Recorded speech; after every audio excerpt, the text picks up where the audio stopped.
So good afternoon, everybody. Nice to see that some people are back from previous presentations.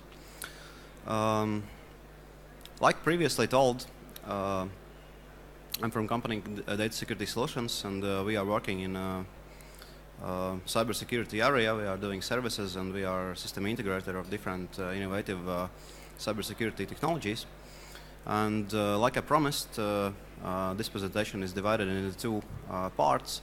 First part, we looked at digital world of the today of the health industry. We discussed a lot of different opportunities what digital world is actually giving to the health industry, like mHealth and artificial intelligence and some other tools and etc.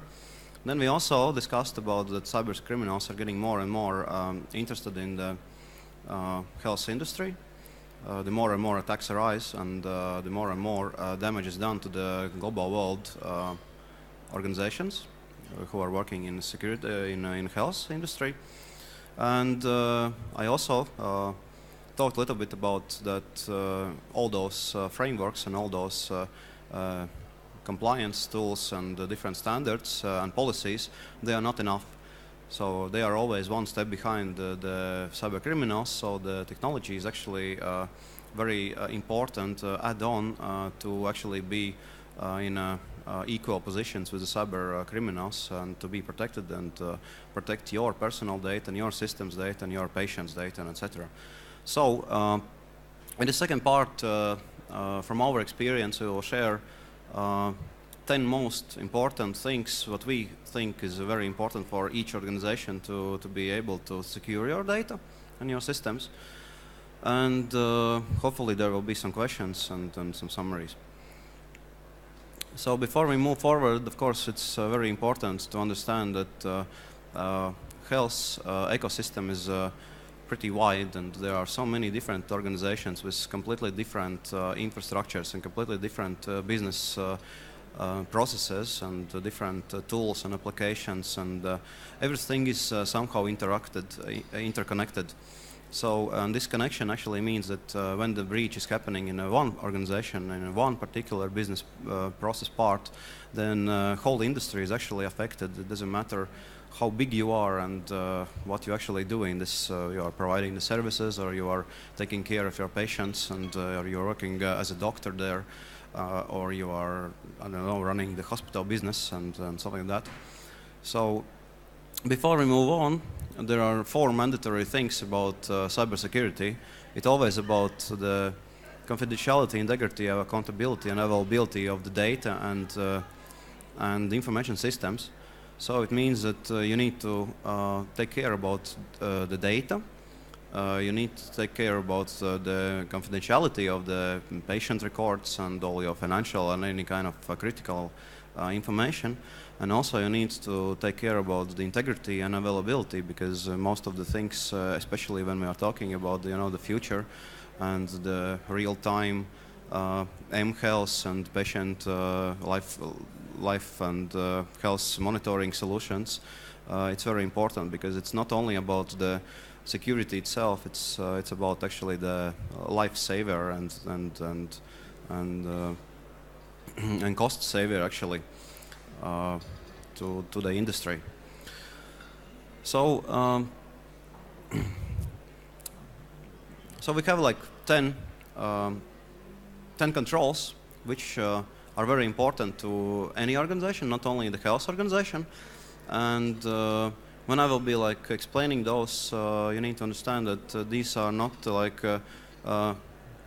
step by step, all are mandatory. You simply need to understand that even if you don't have 1 or 2 of these, maybe it's not related to your organization specifically, but you need to consider, and maybe you are always able to ask yourself a question: have I done this particular control, and what's the situation in my organization regarding this particular control? So let's move forward. Number 10, of course, is traditional security. You always need to take care about basic,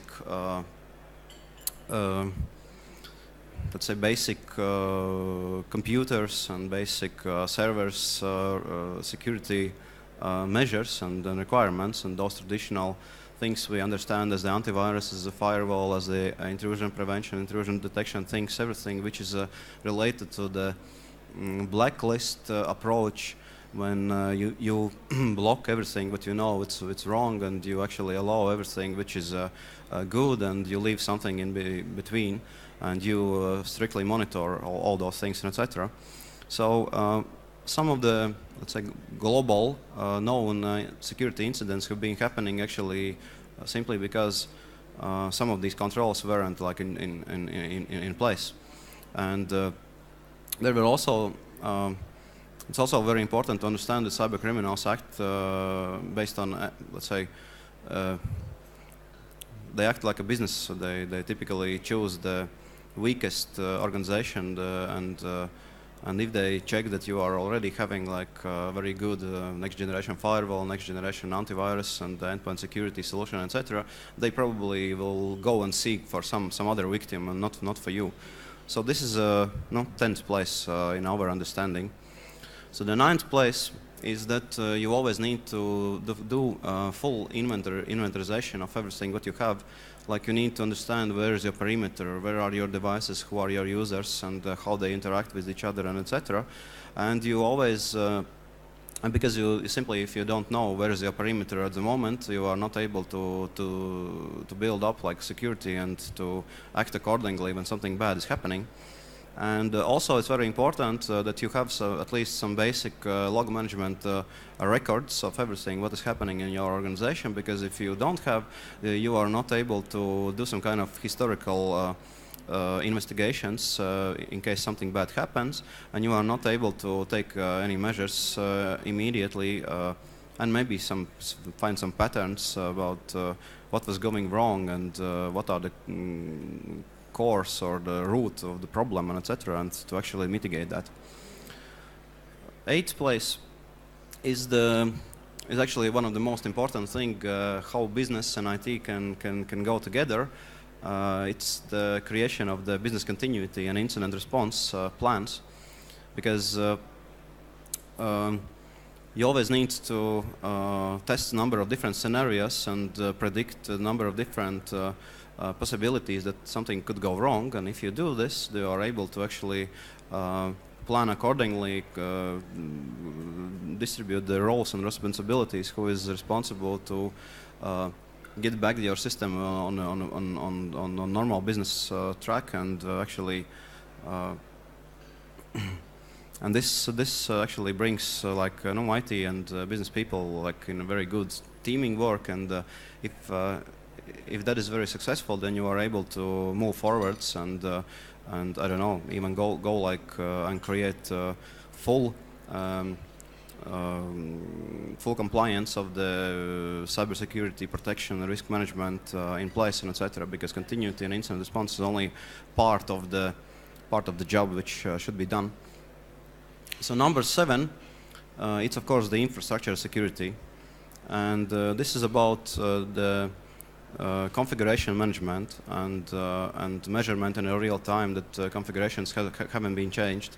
It's about the application security and lockdown of the systems. It's about the device control and selection, who is able to do what and what particular device, and what types of let's say, what directions of the data could be passed out, and this is also helps your organization to stay secure regarding the threats, because most of the systems are being penetrated if they don't have like latest patches installed, and if they have like some kind of configuration change, and maybe of some kind of wrongdoing of different kind of users and stuff like that. So this always is very important to protect your infrastructure from any changes on any kind of let's say targeted attacks and stuff like that. So number 6, in our opinion, is always the correct identity and access management. So it doesn't matter actually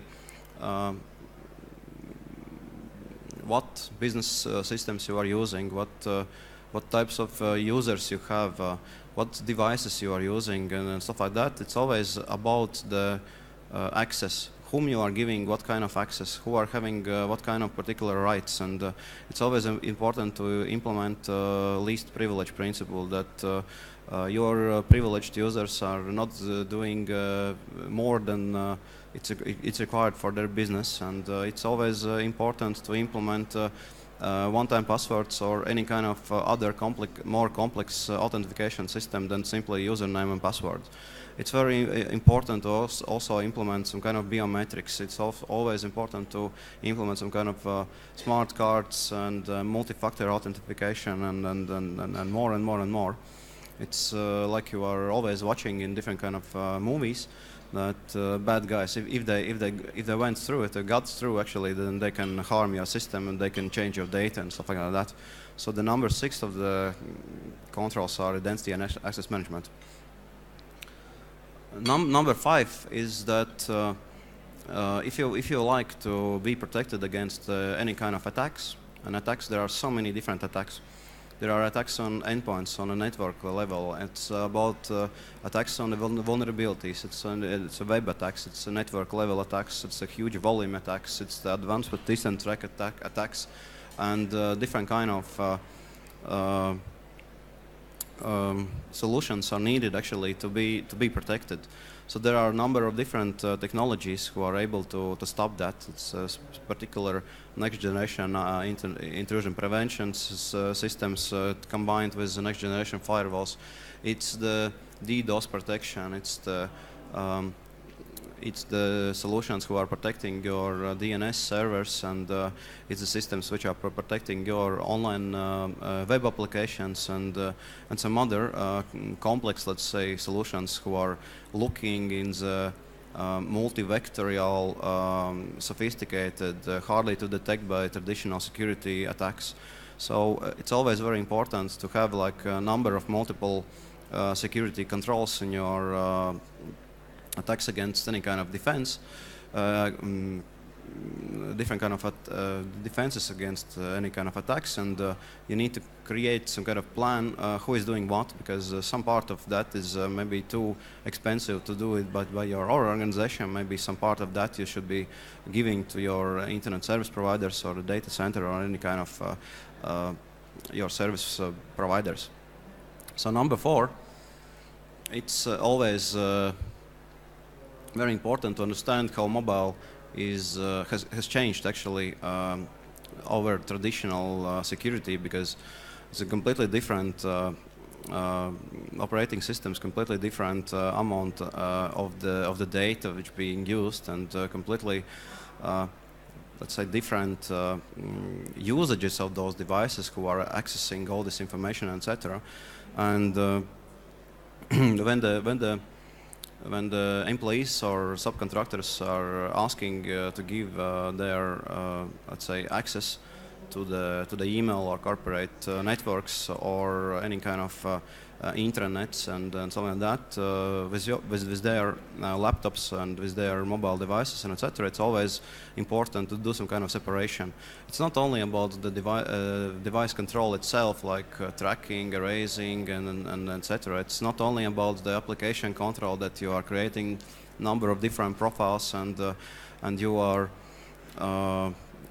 making some kind of policies that one profile is able to do anything only with the corporate data, and as soon as you are switched to the personal profile, then any corporate data is completely erased or locked down on your device.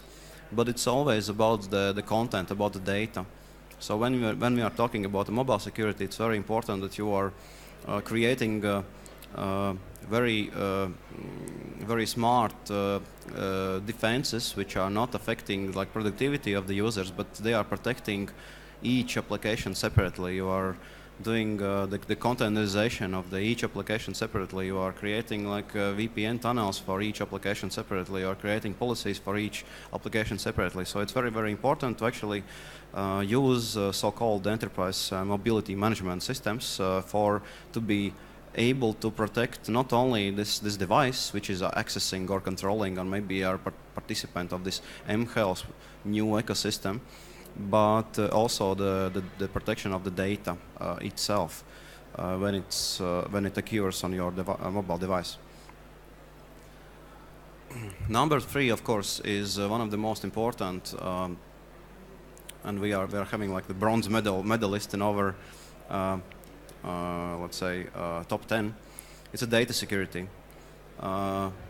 Data security is one of the most important because data is the general aim of any kind of cyber criminal.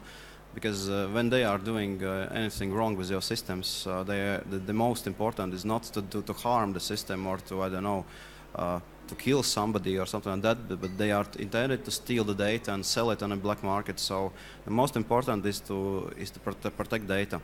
And data protection could be done at the multiple levels of the whole big picture of the IT.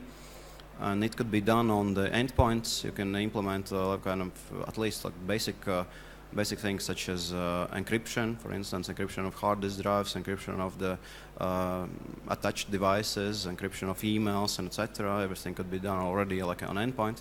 It can be done as well, like protecting all your databases with specific solutions with database activity monitoring, or which is also like database firewall solutions. It's also could be done with different kind of data forensics tools and data governance tools. So you need to know exactly where is your most important critical data being stored, actually, who is accessing it, what's being done that with this information, and where all your let's say medical records or your personal data records or your financial data records are being stored, and actually who is using it and when and how. And of course we are talking about here on the highest level of current technological advantages, like data leakage prevention solutions, SUIT solutions, which are able to intercept and control and make decision on the endpoint, on a server level, on the network, and any kind of transaction of the data level. So second most important thing, what we think is one of the most important for organizations which are at least like small and middle business from European perspective, it's security operations center. It's when you are having like central brains of your network. When you are receiving all the logs and flows and any kind of database audit records and stuff like that, everything in one place, and you are having like a built-in smart technology who is able to show you where are the anomalies, what users are doing some things wrong, what events are happening first time, what events are not happening at all, and then you are able to as well look in one console and do some kind of integration. You are integrating this security management together with risk management. You are building different kind of scenarios, and then you are connecting it to identity management, to endpoint, to network, to application security, to the cloud management, to the data protection things, and etc. So you have the one full picture from the one central console, which you can act accordingly and do some kind of even like half optimization, even like full optimization of your security process. So this is one of the most important things actually for any serious organization who is willing to survive actually in the digital future. And the number one, of course, is the human factor. This is one of the most important things, because there is no patch for human stupidity. There are so many different things actually how you can be a victim, and even like smartest and even cybersecurity industry guys are being victims, because the thing called social engineering, when you are creating different kind of sophisticated attacks and sophisticated actions. There is like social media where you can actually attack not the first person, what's your in target list, but attack the friends or the family or anybody who is connected with those people. And if you are getting in there, so you can send some people some kind of short messages, short links, and I don't know, different kind of fraudulent things. So they will definitely trust it and go there and afterwards. Place the system on risk and let the bad guys in the infrastructure of maybe business organization. So just a summary, there are a number of different controls which should be placed in action, and at the moment there are 1,500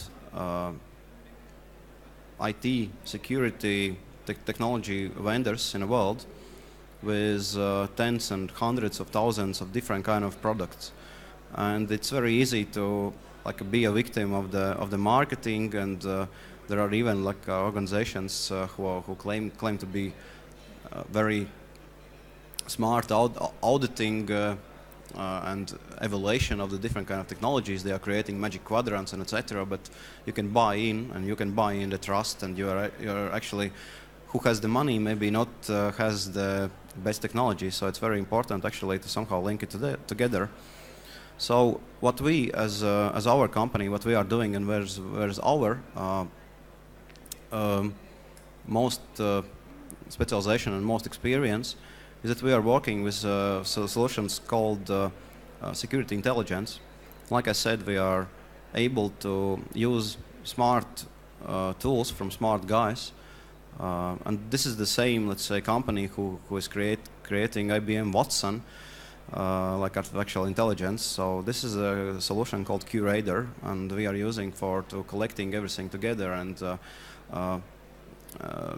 building the correct understanding of what's actually going on in the infrastructure. And with this, we are able to not only identify what happened post exploit and what's the range of the damage what system has done, but we are able to also create some kind of rules and real-time monitoring of the pre-exploit. We can do the risk management and configuration management from the same solution, so we can actually at first understand what was the root cause of the problem, and take some administrative or the technological measurements actually to solve it, and to create less risky environment for the business and for the any kind of industry, including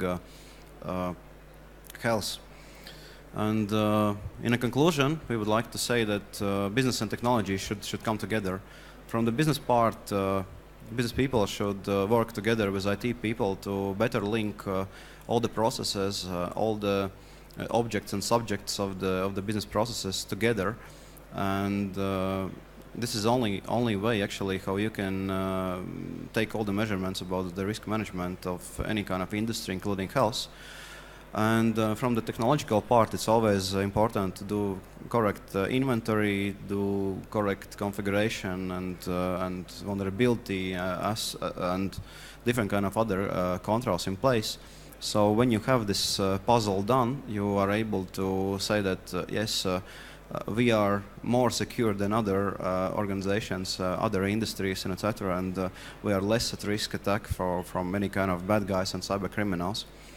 So in this case, when the organization feels that there are some controls which maybe are not exactly in their organization measured as we presented, so or maybe have had any kind of incident, or maybe suspicious about that maybe you are not on the exact best level of the security, so you can always contact our organization. We can create you a full plan. We can do an audit and give you advance and hints like minimum, optimum, maximum possibilities what you can do in your organization actually, and stay secure.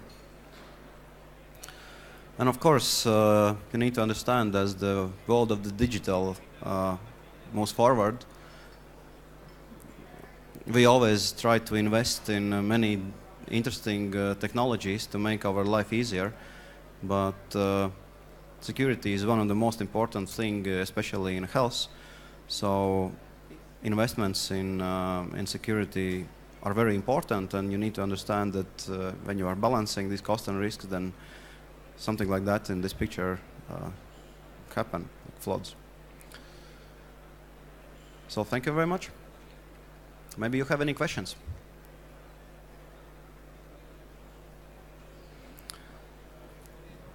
If not, then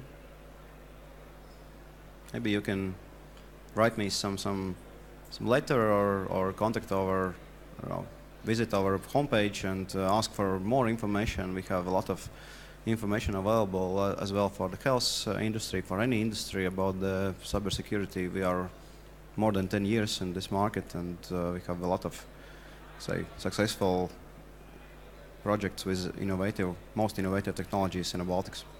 Thank you.